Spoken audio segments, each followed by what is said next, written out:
Moscow is under attack. And you know what? Ukraine wants peace. Yes, you heard that right. In one of the biggest overnight attacks in recent months, Ukraine sent nearly 100 drones flying straight into Moscow and other Russian cities. It was a bold move, dramatic, dangerous, meant to send a very clear message. Flights were suspended, panic spread, and air defenses scrambled across the Russian capital. Well, it wasn't just one or two drones we are talking about. This was a full-scale aerial assault.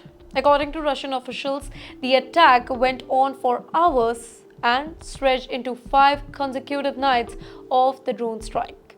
The skies over Moscow were blowing with explosion as Russian forces shot many of its drones down. In fact, videos flooded social media, showing loud bursts and siren blaring in the night. People were seen running for cover.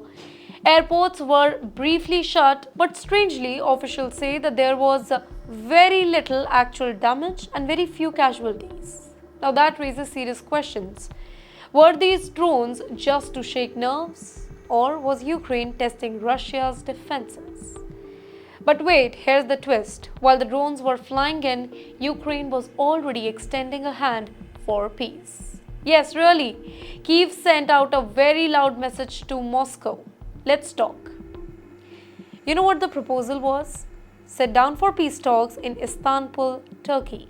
This isn't the first time when Ukraine has actually offered to negotiate, but doing it right after a major drone strike makes it very much complicated. Question time. What is really going on? Why strike and then ask for talk? Well, let me tell you, this is a classic psychological warfare. Ukraine is under a lot of pressure.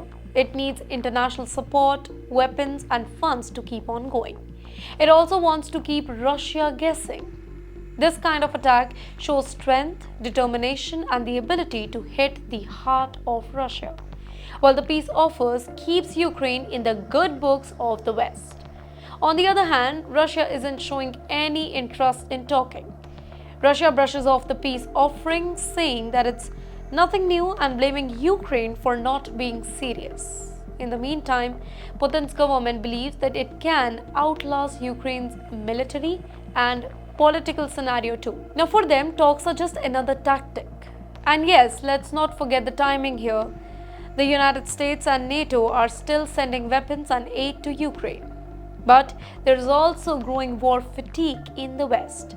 By launching bold drone strikes and offering peace at the very same time, Kyiv is playing a very strategic game.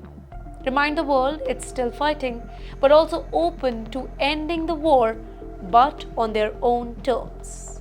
Here's a bigger picture for you.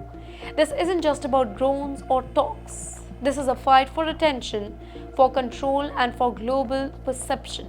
Ukraine wants the world to see that it is very strong and very smart. Russia wants to show that it's unshaken, but as the war drags on and both the sides suffer, the question isn't just who's stronger. It is about who's smarter and who blinks first.